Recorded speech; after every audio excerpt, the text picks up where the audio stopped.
everybody. We're with you back again today. My name is Chris, and I play Coriakin in Clanlord, and with me today is... Sammy, and I play as Bingro. Awesome. Glad to have you with me again today. So, today our plan is Glad to be here. Today my plan is to talk about some songs that we really, really enjoy, and maybe talk sort of about why we like them. There's been lots and lots of tunes I loved throughout the years. So, some of them are recent, but some of them are from like 20 years ago. I'm pretty excited for what we've got today. What do you think, Bingro? Yeah, actually, true. I think mine are a bit more recent than yours overall, but I don't think that it does make a difference in terms of quality. Absolutely. What can I say? I like the classics. And yeah, the more recent stuff tends to be more complicated, but that doesn't mean that we like it for different reasons.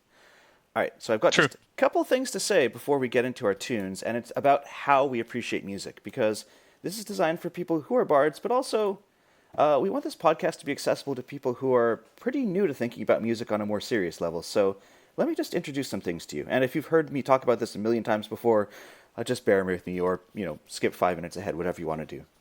All right, so my favorite way of talking about music is actually stolen from Mark Rosewater, who's the lead designer of the Magic card game, Magic the Gathering, which is kind of a funny way to get it. But something he says about game design really applies to art in general or music, which is that art is designing an experience. When you're composing, you're basically taking your listener on a journey through a whole bunch of different emotions, through a pattern, who knows, but it's an experience for them to listen to. As a composer, we tend to design linear experiences. You tend to start at the beginning, and then they listen all the way through to the end. This isn't always true. Like, if you're listening on something on the radio, you might start halfway through a tune, but if you're in a concert or in Clanlord, you typically listen from beginning to end. You can contrast that with, say, like painting, where you can't really control how someone appreciates your art. They might start looking in the top right corner, bottom left, look at eyes, I don't know. You can't really control that, but with music you can, which gives us some little opportunities for things. Like, we can establish patterns, and when you do that, you're creating expectations in the art. That's really what it's all about. You're creating expectations, and if you fulfill those expectations, your piece will feel comfortable. People will sort of know what to expect, which they like, until you do it too much and it becomes boring. On the other hand, if you don't do it enough, if you're constantly thwarting expectations, it can be exciting, but if you do it too much, it becomes disorienting. People don't really know they don't know what to expect, they don't know how to feel about it, and it can be kind of confusing.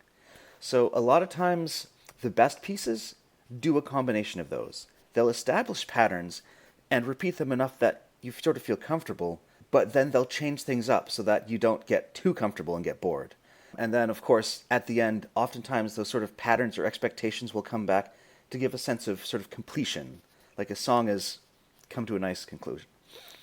Have I talked to you about that before, Bingro? I don't think so. I do know Magic the Gathering, but I didn't hear about that concept yet. But it's interesting to think about it, because I feel like, yes, you're right when you're talking about an audience that is actually listening to your song. I think you have to you're more into what were you saying, like a painting. As soon as you have another composer or musician trying to understand what you did, I think that's more comparable. If you're talking about the audience, you're right completely. That's a linear experience. But as another composer trying to understand what you did, I try to get the bigger picture and to understand the thoughts and what has driven you to the point where you ended that song. Oh, I see what you mean. Okay, I was thinking you were going a different direction, but that makes perfect sense. That's sort of like where you have the experience of just going through the pieces normal, but there's also this separate experience of really digging into it, looking at the notes and figuring out what's Yes. going on there. So, actually, that's Exactly. a great thing to bring it to talk about, because that might be something we're going to get into today. I hope so. All right. So, again, just for beginners, there's a couple of aspects of music that we're going to be talking about a lot, and so we just want to make sure that you understand the terminology we're going to use. So first off is rhythm. This is the beats. This is how fast things progress. The rhythm is fundamental. It underlies everything else. You can have an awesome melody, you can have an awesome harmony, what are all these other things, but if your rhythm isn't solid, it will sound weird. Maybe that's what you're going for, but it's weird. Rhythm is like the most fundamental thing. Next, most common, most well known is probably melody. That's the most noticeable melodic line. It's what you would sing along with. The harmony is all the other notes, and those really give context to the melody. Unless you're doing something crazy like 12-tone music or other more modern stuff, harmony is used to establish sort of like a home, some place that feels comfortable, like where you start from. And when you move away from it harmonically, that causes tension, which can drive the piece forward. Those are the most common terms we use, but there's three others I really want to talk about because they'll come up a lot today. First is tone color, which is the quality of the sound. Obviously, color is something visual, but here it refers to the quality of the sound. Maybe like different instruments will sound different, but also different octaves on the same instrument can also sound different too. The next thing would be texture, which is what's happening in the music. Is there just the one solo melodic line? Do you have a melody and chords? Do you have multiple melodies at once? These are all important things worth talking about, and that's what's called texture. The last thing which we're going to get into is structure, which is basically how the piece is built. Once you've got the individual components, how do you put them together? What musical ideas are there? How do you develop them? How long are the phrases? What comes back when? These are all the things we're going to be talking about today. Bingro, did you have anything you wanted to add about that?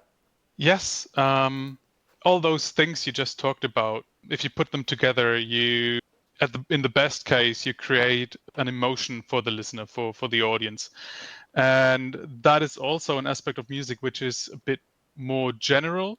That's nothing um, you talk about in a technical way, but you still can talk about it. Music always should create some kind of emotion. Either it's happiness, or it's sadness, or it's uncertainty, or anything. It really can be anything. I think we'll come to uncertainty at some points during this podcast, so you'll hear what I mean later on. But I think that is the ultimate goal, to use those components we just talked about, or you just talked about, and create emotions. And the interesting thing is that those emotions can be similar throughout an audience. Often you get the same emotions from different people when they hear the same song, and that is something I feel like is very, very interesting. I agree. And what's really interesting is that often that's the case across different cultural groups. Often it's thought that people who come from difficult musical backgrounds, like different cultures, music, will interpret things differently, and that does happen to some extent. But there's actually a fair amount of similarity with how people appreciate music, regardless of their cultural background. There seems to be something universal to just how humans appreciate these patterns of sound. That's a way too complicated a topic to get into, but it's absolutely worth bringing up. Hopefully, we can get into it at some point. Yeah, but I think some of our audience members do need some steps before we get into that, myself included. All right. Well, in that case, let's get right into our music today. So, the first piece that we wanted to talk about was actually a piece by you. It's a piece from your Shadow Yeah. Suite, and I'd love it if you can give us an intro both to the suite itself and to this piece in particular. Yes, I'm happy to, and I'll try not to go into the song too far, and keep a general look on the suite and where it is located within the suite, Mhm. so you can give your thoughts without my impact beforehand. Sounds good. So the song we're going to talk about is "Light is Shadow's Death," which is the third movement of four movements in the Shadow Suite. And the underlining story is that after a group of exiles reaches the Shadow Plane, the first movement, the shadows overwhelm them in the second part, in the second movement.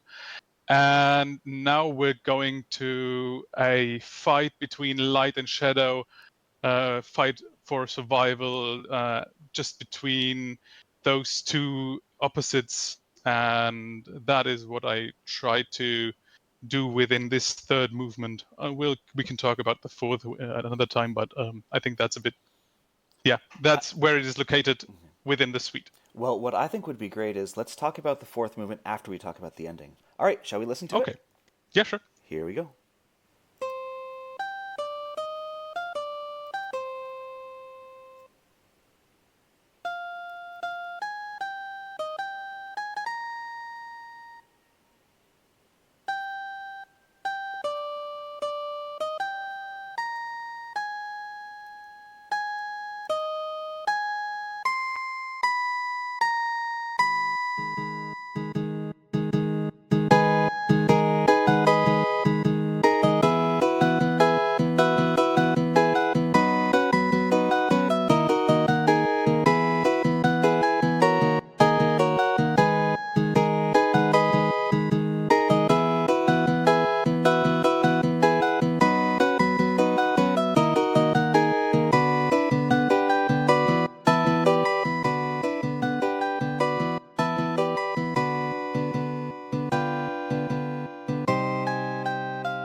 Ooh, I like that piece a lot. I do too, actually. It's also my favorite part of the suite. Mine as well, of course. Well, as we talked about offline, I should say. I shouldn't say, of course. So, there is so much going on here that's really, really cool. Did you want to say anything first, or do you want me to give my thoughts? No, I think it would be cool, way more cool if you would try to imagine what I might have been thinking when writing the song.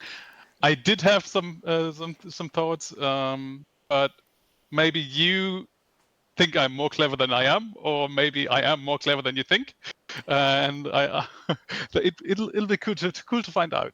Well, oftentimes we don't do things on purpose, and they end up being really, really clever by accident. And that That kind of is true. that kind of serendipitous occurrences, it's always really nice when it happens. Okay, so let me talk about why I like this piece. So the first thing is this is a piece of contrasts, and I love that. You've got such a great main theme, which I believe starts right around here. Let's see if I can skip to it. Oh, there it is.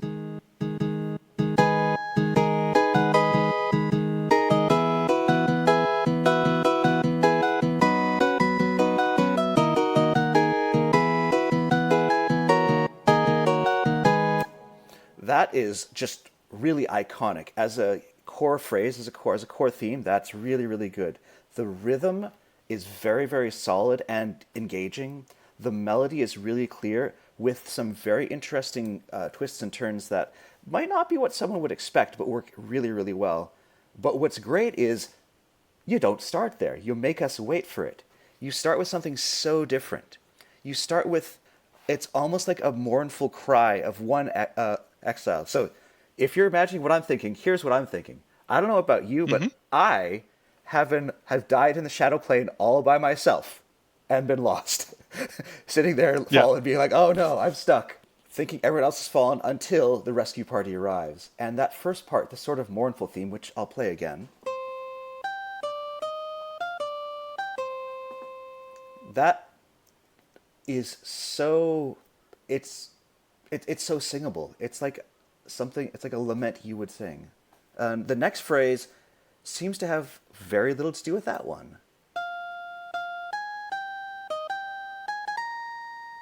Just talking technically for a second, the first phrase resolves downwards, the second phrase resolves upwards.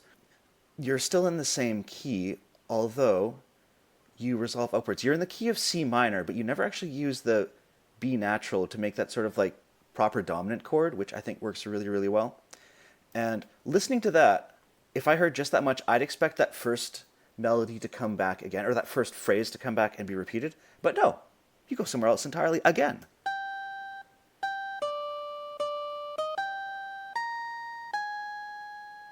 And then again, we're like, where the heck are you going? You're going on this crazy, crazy journey. And if I didn't know you, if you hadn't already set this up with two awesome pieces, I might be like, yeah, this guy doesn't know what he's doing, whatever. But because I trust you, I'm willing to go with you on this journey, and my patience is absolutely rewarded. The last phrase.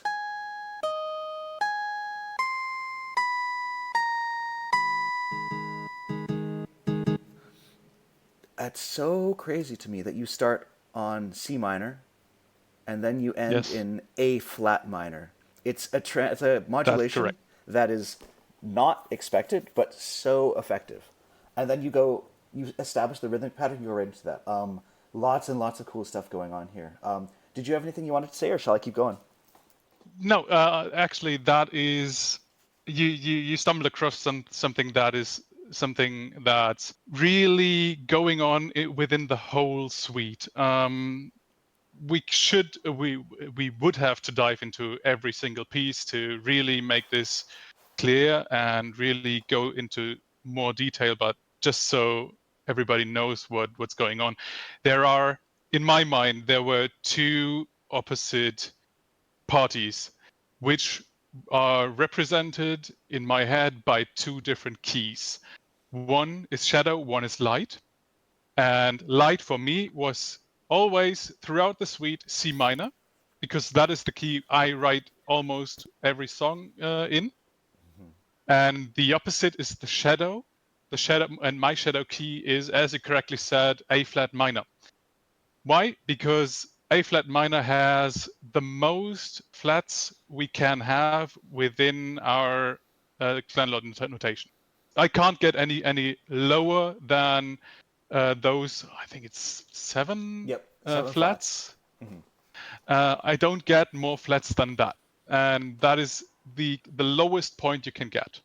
So those are my keys that I work with mostly, and my challenge I set for myself throughout this suite is, how do I get from one key to the other?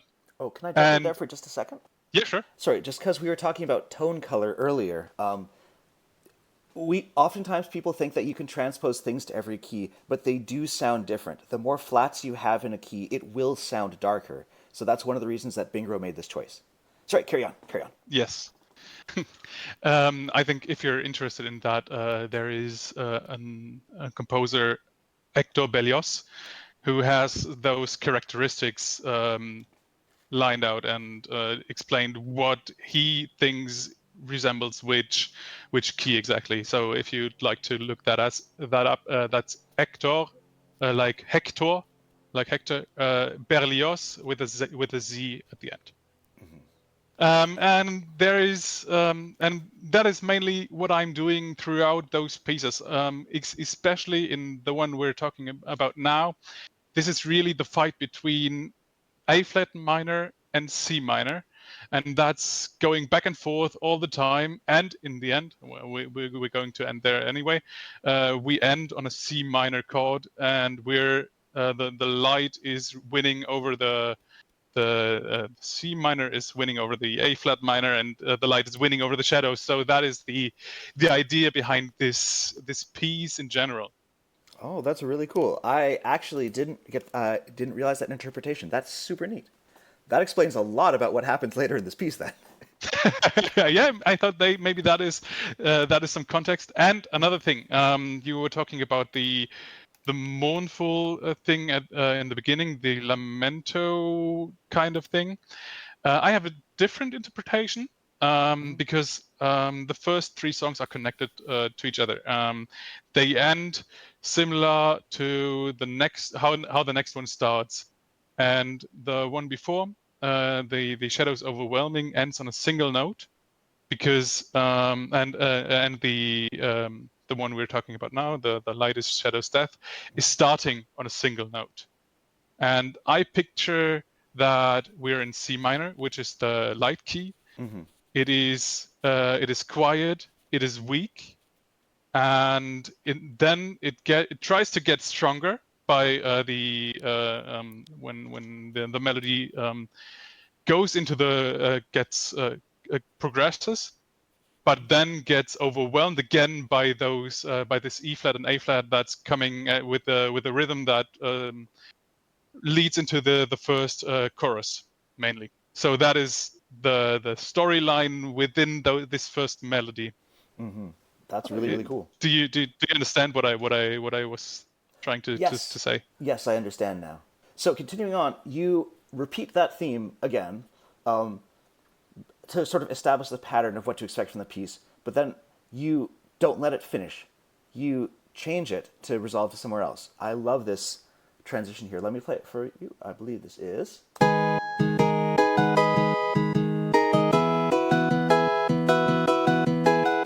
So this is all the same as before, but here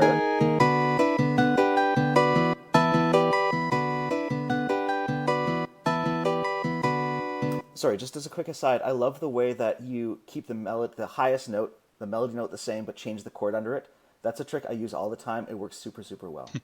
But what this really does is, by repeating this short little 1 or 2 bar phrase over and over again, you're sort of creating tension. What happens next? What happens next?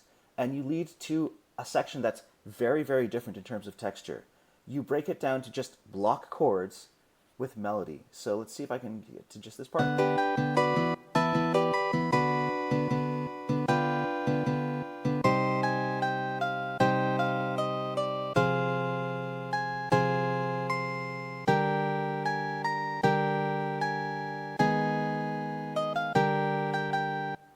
So yeah, again, very, very nice melody, very twisty and turny in all the good ways. And the block chords are such a pronounced contrast from what happened in your A section. It works really, really well as a contrasting section. And also, we again have that progression from C minor to A flat minor, and somehow we end up coming back to C minor. Mm-hmm.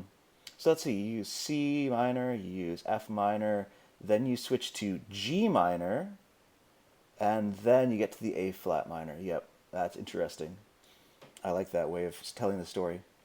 Let me just keep on going with this section.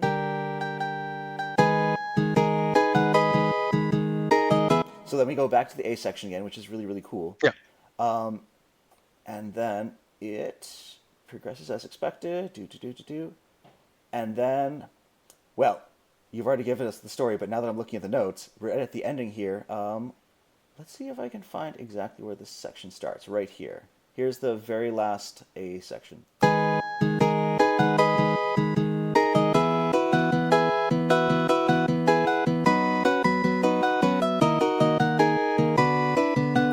That chord choice there is so good.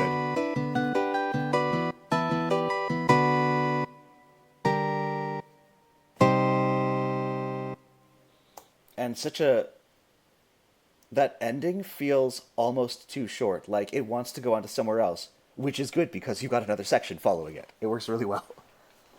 Yeah, but this chorus thing, the main theme, is one of those moments when I wrote this.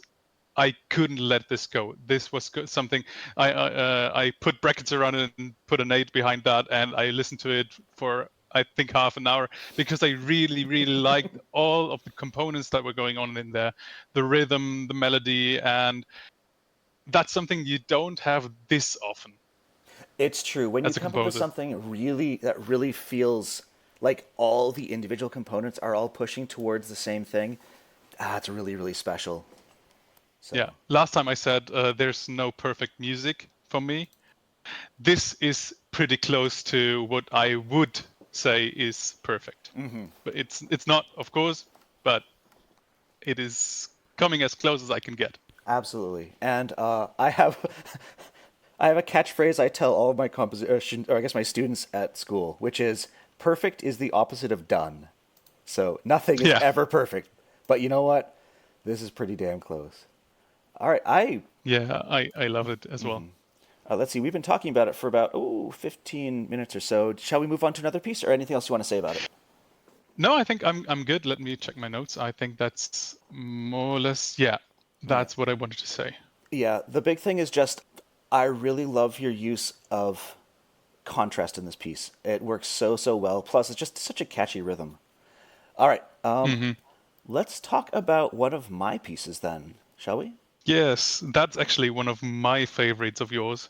You've chosen Through the Shadows, or We'll Find a Way. Which is it? Is it both It's both. equally? It's actually in my head two pieces that get stuck together. Hmm. Okay, yeah. That was my impression when taking a deeper look at it today.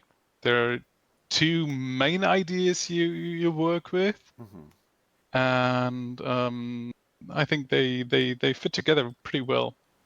All right, then let's listen to it, and afterwards maybe you can give me your thoughts. All right, let's listen to it. Now, just for fun, I'm actually going to give you my original work, the one before I had to cut up all the conch parts to make it work in Clanlord, if that's okay with you. Yeah, sure. Here we go.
It's so cool. I really, really like that one.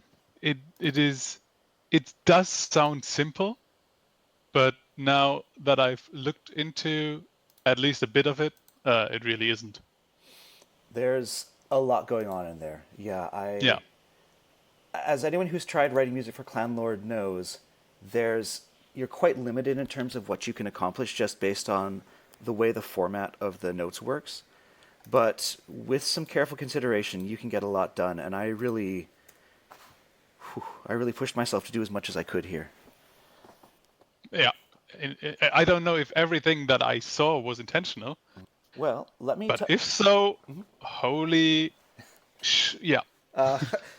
I really tried to outdo myself for this one. So for anyone who doesn't know, the story behind this is that if you've been playing Clanlord for the last few years, you know that the Shadow Plane has been a big thing, as referenced in Bingro's Shadow Suite.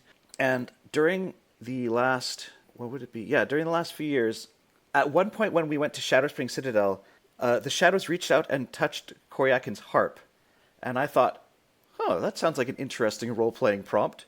So I started writing shadow touched music, slightly shifted versions of my music, and that sort of led to a whole storyline of Coriakin getting increasingly possibly shadow corrupted, or at least getting mind controlled by the shadows, leading to him attempting to sabotage the big sort of season finale adventure, the Agrinox seal.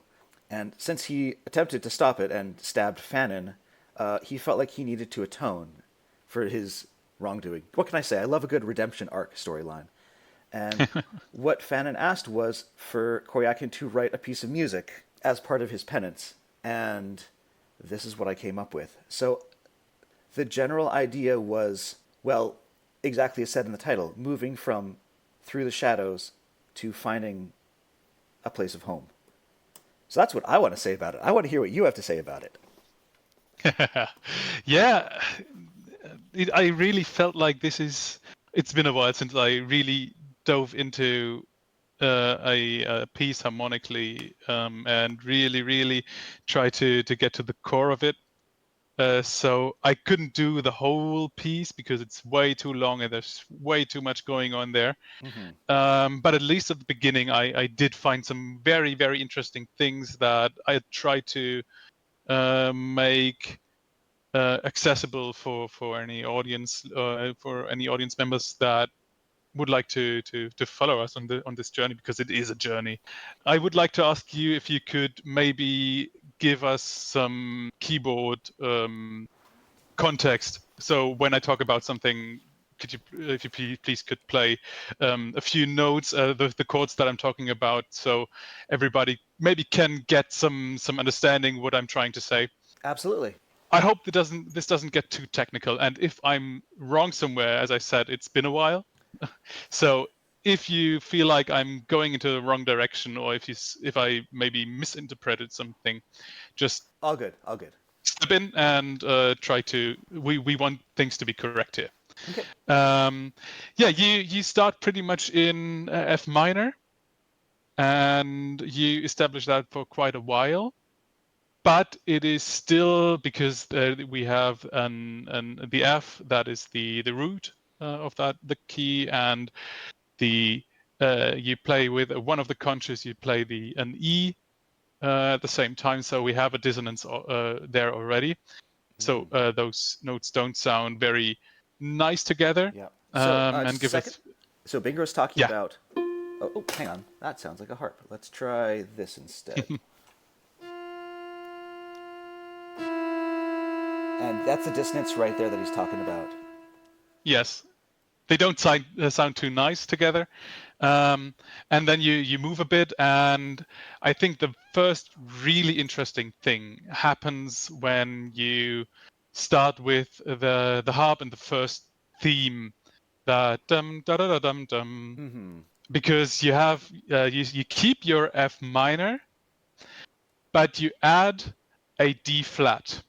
So you combine two different chords at the same time, which is a F minor and a D flat major.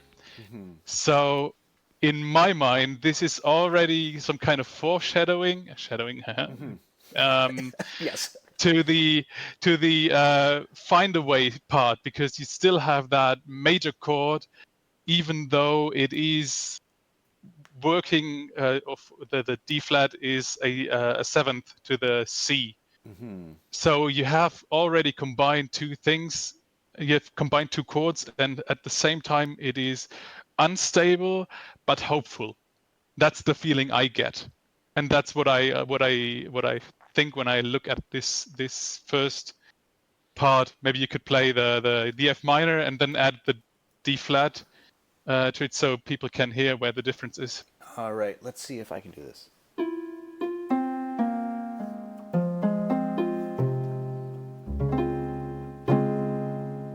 Yeah, and that's the sound we get at the beginning. For anyone who doesn't know, that particular sound is a major 7 chord, where normally you would expect something like this. But there's this... Because it doesn't quite get up to there, it gives it this sort of wistful, longing quality that I really like in my music. So you'll hear major 7ths a lot. But yes, what you've said so far is absolutely correct. You've identified a lot of the things. The only thing I would say is that this might be one of those instances where... Yeah, this might be one of those instances where there was a bit of that serendipity we were talking about. Because I think when I wrote it originally, that D flat was actually just a suspension to lead down to the C. Mm-hmm. But at the same time, you're right, it does provide that confusion between what is the home? Is it D flat major? Is it F minor? And that sense of everything being up in the air, not quite solidified, is exactly the feeling I wanted to get. So yeah, correct so far. Yeah, I think all of that was intentional, or I thought it is intentional, because I dug into the relation of the keys, and I found a relation, which is a chord you get to later on in the piece, which is B flat minor, which is the relative key to D flat major, and the dominant of B flat minor is F minor, or can be F minor. So there is a relation which led to me thinking this whole thing was intentional. Maybe that is a bit complex for the audience, and to be fair, it is too complex for me to. I wouldn't understand my own explanation if I didn't write it down somewhere. Well, But if I can just jump in for a sec, to make it more yeah, sure. accessible, what he's talking about is there's these keys I'm switching between, and they are not particularly closely related, but they do share a chord that can link them, that can be used as what's called a pivot chord, as in you go to this place, and then you use that as a jumping off place to go somewhere else entirely. I'm pretty sure I did use it as a pivot chord when it came back, I just can't find it yet. Well, actually, at this part here around measure 15,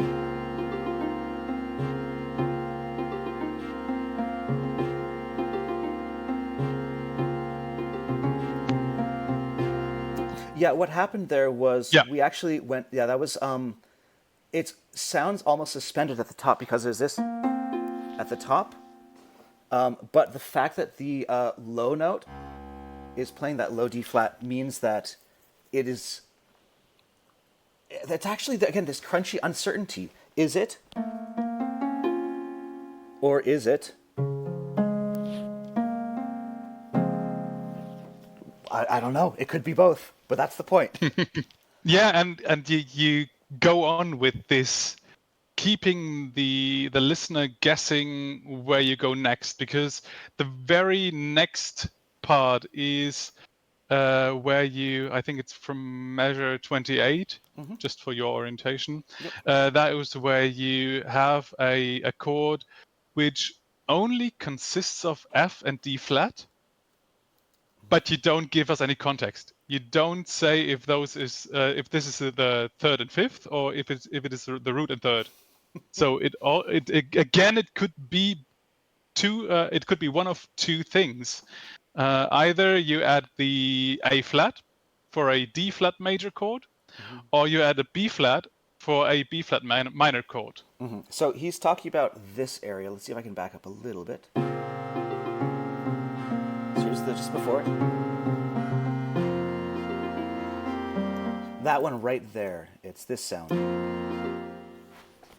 Where that is actually intentional. It is designed to sound as open as possible and a little bit more, again, still ambiguous. So what were you going to say next? Now you're doing the complete opposite of what you were doing in the beginning, where you had 4 notes which were 2 chords combined. Mm-hmm. You now have only the 2 notes of 2 chords which are the same for both. Mm-hmm. So it could go either way, and you keep us guessing, but you resolve this by adding the B flat later on. So you tell us where to go, but you take your time doing that. I love making people wait. Yeah, we do know that. Everybody who clapped too early knows that. Yeah, and I think this is enough. But maybe it gives an impression of what is going on in here, and I hope it was reasonably understandable what I found within only the first few measures. So I think we talked about 30 measures. Yeah. Of way over 100. Oh, yeah. Oh, wow. Looking at this, we've already been talking for 50 minutes. Okay, I'll try and go through the rest of it relatively quickly. In general, you're absolutely correct. The whole idea behind this beginning is supposed to be there's uncertainty. Where are we going? There is, when you come here, this moment where things seem like they're getting a bit better, but then it goes back to being that sort of uncertainty, because as anyone who's gone through tragedy knows, it's not linear. You don't just get better. You have moments where you feel like things are getting better, and then it turns around and you aren't feeling as good. And I was trying to capture that a little bit. So we have this point you were talking about where it opens up. And in my head, this is definitely supposed to be an F with that suspended sound. But again, until you get that A, you don't know.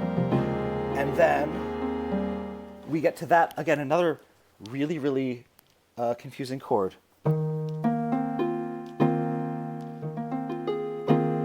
It's this, I think it just comes down to this B flat and the C together. There's that dissonance there that just makes everything harder to understand. And again, that's the point. But anyway, so after this, we go back to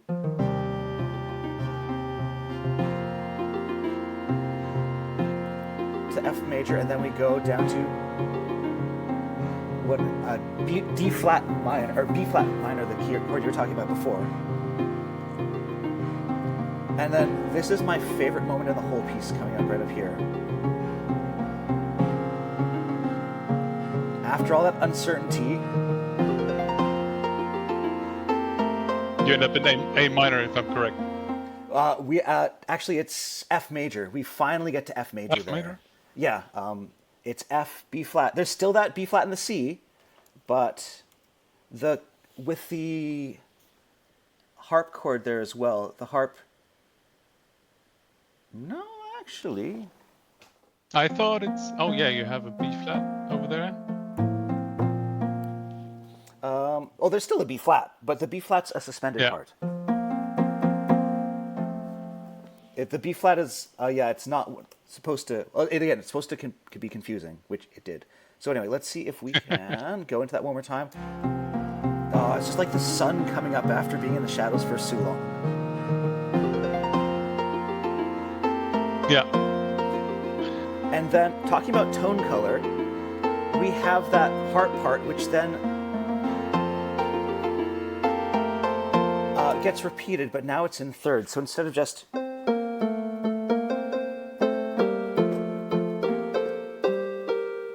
it gets repeated, just to make it a bit more of a full sound. Again, trying to just provide emphasis to it. Plus, also, it's so repetitive, I have to find a way to keep it interesting, so it's not just the same thing over and over again, which I'll come back to that a little bit later. And then here, the melody of the chorus actually sneaks in before the end of the previous section. Yeah, you blend your two ideas together. Yeah, I felt so happy when that actually worked. It took a while to fill in. So after that huge big sound, I try and pull it down to being just the smallest fragment of this idea. And a lot of this is just sort of about like the whole idea of this piece is I feel small, I feel uncertain, but I'm getting better. I'm still working. And this is trying to pull it down to just the barest bones of what I'm working with and then building back up again. Yeah. I think that really comes across Awesome. pretty nicely.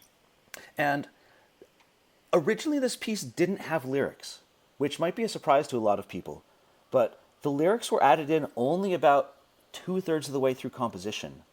When I realized that That is a surprise. I needed them. It felt like something was missing. I was building up to something, and I mean, I've gone through a lot of my life not being able to express myself super clearly. I was super shy as a kid. I'm not great at public speaking these days. All evidence to the contrary. But you're having your own podcast, I know. Trust me. talking to millions. Look, man, I'm good at pretending. What can I say? But fake it till you make it. in the past, I've often let my music speak for me. But in this moment, I realized I don't think I could. I think I had to add lyrics. So this next part was really all about, the main focus is the melody. So the chords are the same, the art part is the same, but now we bring in the conch part.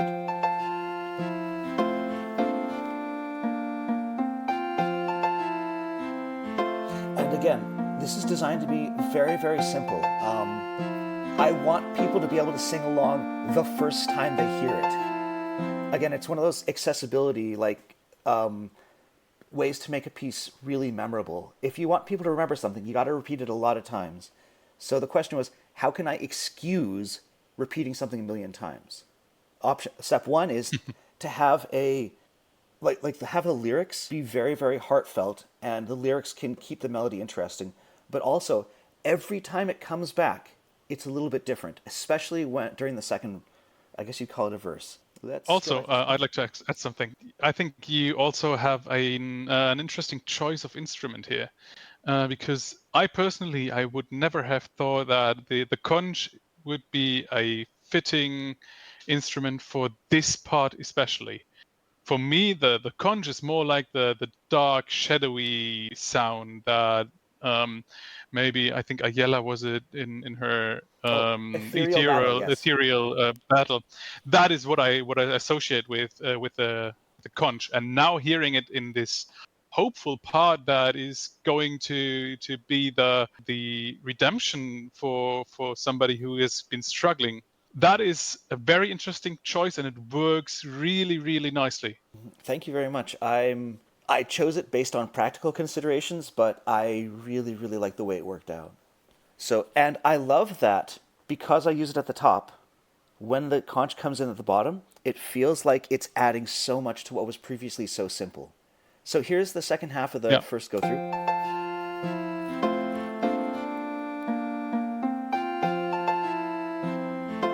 And then when it comes in as that bass line, I really feel like it just makes the sound feel so much more full, so much more satisfying. Yeah. Cool. All right, and let's keep going.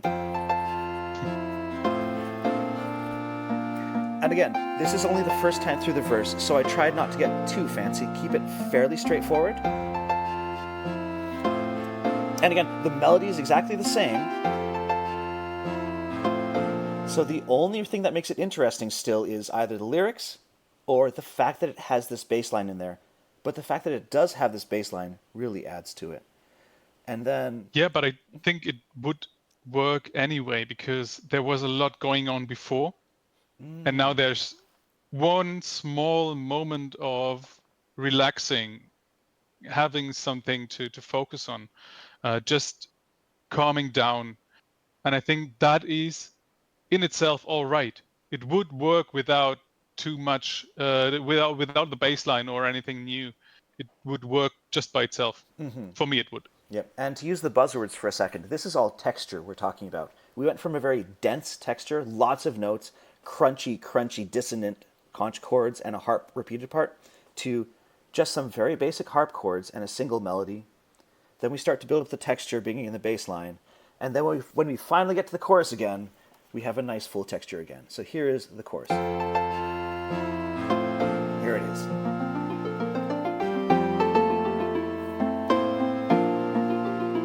So one of the things you were talking about was how it's kind of strange to have the conch as the main melody part. And one of the reasons that I doubled the melody here at the octave is just it was really hard to hear. So I had to put it in 2 octaves, otherwise you just couldn't hear it. And when I was writing this, I was really struggling with what I should do in terms of lyrics. And in the end, I realized the best thing is to do the simplest thing. Just one line, repeat it over and over again. And the more you repeat it, the more it's emphasized. And I think that works. Yeah. Yeah, it does. Cool. All right.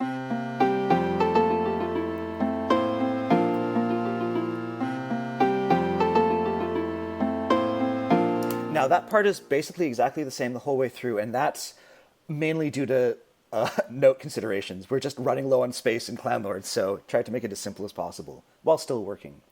But here we come into the next verse, and I was trying to think, how can I make it more interesting? I can't change the harp part because the harp's full. I literally don't have space to change the notes too much. So what if I add in another melody with the conch? If I add it in low, it's going to sort of conflict with that bass part, and it'll probably make it sound muddy. So I was trying to figure out a way to have a line work, and I thought having something on top could work, and I think it did. So here's the second verse.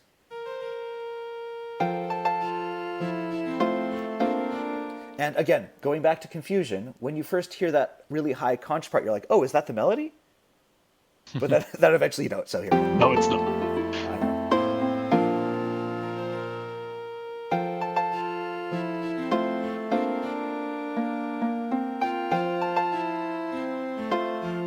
Now, to get technical for just a second, like the way the human ear works is whatever's the highest pitch, that's what we pay attention to. It's the easiest to hear, it stands out the most.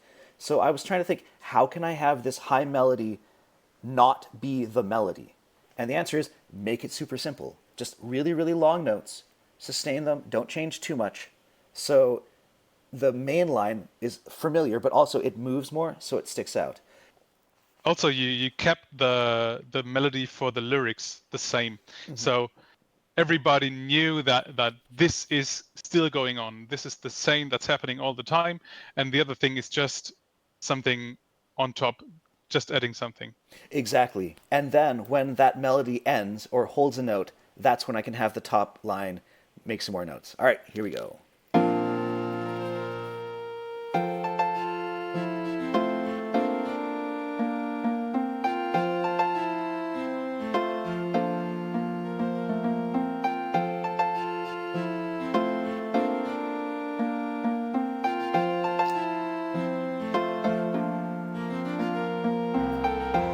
By the way, just one little technical thing.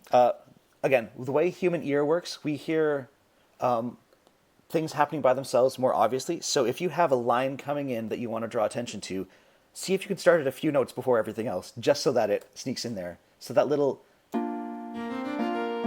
that makes the top one point out, and then the low bass note really makes...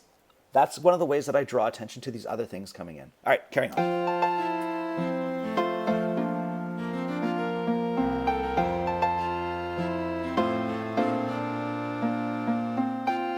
The general sense of this section is... oh. Change the melody there a bit more. So the general sense of this whole section is going from back when we were down to only harp by itself. And then we went down to harp and just one melody line. And then harp, one melody line plus bass notes. Harp, bass line, plus the high note. And then finally, after all this time, built up to the full texture of harp, the low line, the main melody line, and also the high line. So again, there's, just looking at this whole section is almost 2 minutes, and we haven't even built up to the full main climax yet. So this is one of those things where you got to have a lot of patience when you're building a piece like this. Yeah, but I think that is one of the things that makes this piece so great. It is simple and it's complex at the same time. and those opposites work really nicely together, while having so much room for discussion. And I think we've been talking about this for half an hour now, and we're not even close to the end. I think that's, if people are hearing this and you play the song for the next time during concert, people will hear it with a different ear, and I think that is one of the cool things and the cool opportunities with this podcast. People will listen to the music we write in a different way after they heard us talking about it.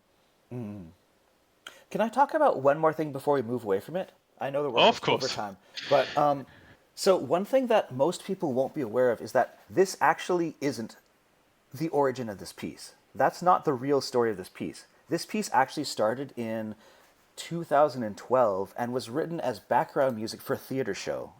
Did you know that? I did know that you did write for different occasions, but I didn't know that this one was one of those pieces. So this was actually a theater show, an original piece. Sorry, it was an original show written by, it was directed by a friend of mine who lives in Philadelphia. That's not where I'm from, so it was a long distance relationship, if you want to use that term. Anyway, as part of this piece, which was sort of a bunch, like, I think there was like 4 main actresses sort of exploring aspects of their lives and the concept of home. One of them wanted a piece that could reflect her own personal story, where she went from a situation in which she felt trapped and helpless and was eventually able to move away to a place that she felt free. And that was a really engaging prompt for me. And interestingly enough, she actually played trumpet. So when I wrote this piece, it started off using lots of synthesizers, a very unnatural sound, moving to a more natural sound, and then at the very end, as she requested, she could play her trumpet to join in. Mm-hmm.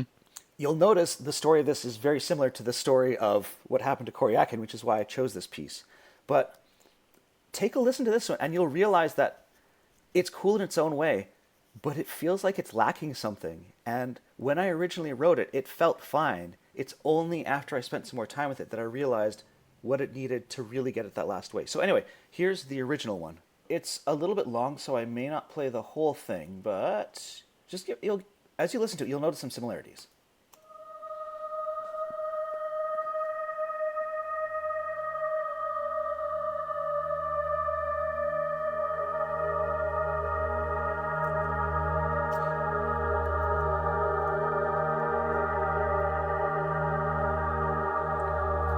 Obviously, I couldn't do the fade-ins in Clanlord like I did here for the notes, but it still works pretty well. Yeah, I think the conscious is as close as you can get.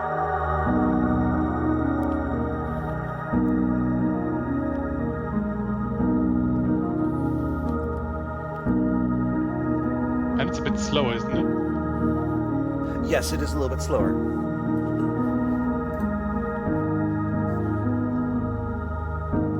So the general structure is the same. Yeah. So this was the part of the dance where she was starting to break free from the things that were binding her.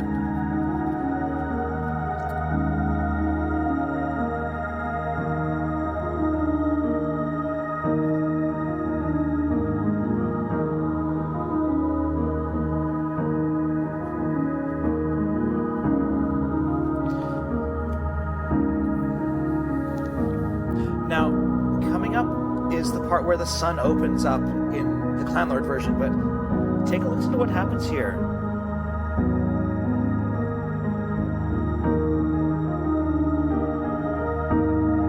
It's not there. It's just part of a gradual change, but as it is, it's kind of funny that it's so disappointed to me that that moment isn't there in this version. Yeah, actually, you're completely right. There's something missing. Well, again, this piece was more sort of about general, slower transitions. But the Clanlord one, partly because you can't have notes fade in and out, meant that it needed to have these more grand moments, but I think it really works.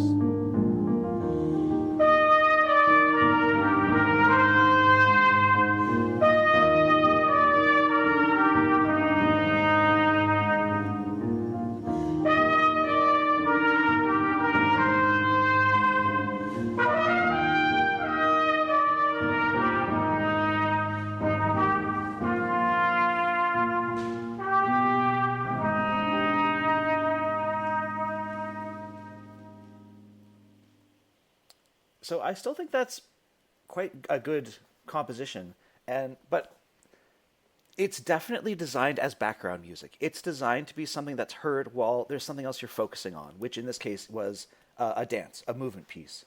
Whereas the piece for Clanlord was designed to be concert music. It's something you want to pay attention to, or I want people to pay attention to. So I had to really think about a way to make the music come alive and be more front and center, which meant making it a bit more complicated, but also coming back to it years later with more experience made me think about it in different ways, and I think helped me improve it a lot from where it originally was. I agree totally. And also the lyrics add a new dimension and explain a few things that might be unheard otherwise. Absolutely. I can't think of it without the lyrics anymore. And again, like, Because you repeat it all the time. We'll find a way, and you can't get this melody, this short section without the words for it. yeah, it's true. It's true. And just like you were talking about in Light of Shadow's death, where you had that one part that you listened to over and over and over again because you liked it so much, the part that I was listening to over and over again was that, harp line, but originally piano.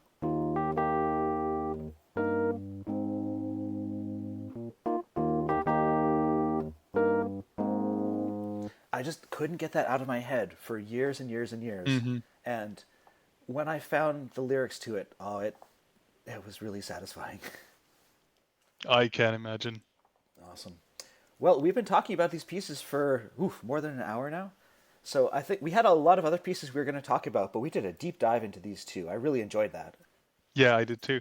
Maybe we will have to make a part two, but I feel like we have to make a part two for every episode we record. So yeah, maybe now we talked about two of our pieces. Maybe we could do that again and maybe invite Zipel or Rax to talk about their own pieces to give us some insights, and we'll try to guess what they thought and they say what they really meant when they wrote it. That sounds like lots of fun. I would love to do that. You heard him, Bards. If you want to be a part of this, just let us know. All right. Thank you, everyone. Yeah, that would be great. We're going to head off for today, but let us know if you've got any feedback. If there's any pieces you want us to really delve into, we're happy to take suggestions. Other than that, I've been Chris or Coriakin. Thank you so much. Thank you too from my side as well. All right. Have a good day. Bye for now. Bye.